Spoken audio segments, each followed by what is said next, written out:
Satyabama Institute of Science and Technology, Chennai and Sriperumbudur.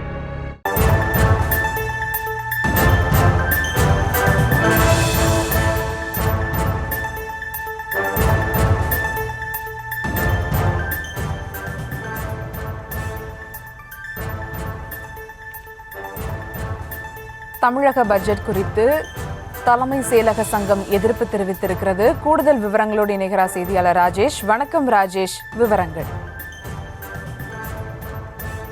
பணியாற்றக்கூடிய இந்த ஊழியர்கள் சங்கத்தினர் தற்போது வெளியிடப்பட்டிருக்கக்கூடிய அந்த பட்ஜெட்டுக்கு தங்களுடைய கடுமையான எதிர்ப்பை பதிவு செய்திருக்கிறார்கள்.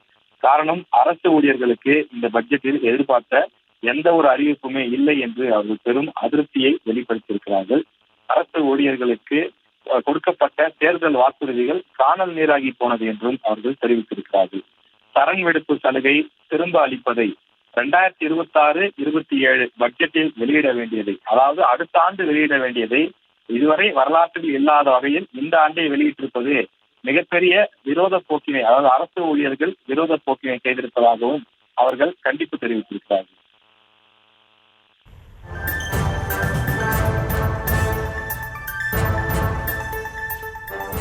தமிழக பட்ஜெட் குறித்து தலைமை செயலக சங்கம் எதிர்ப்பு தெரிவித்திருக்கிறது. கூடுதல் விவரங்களுக்கு நன்றி Rajesh. Satyabama Institute of Science and Technology, Chennai and Sriperumbudur.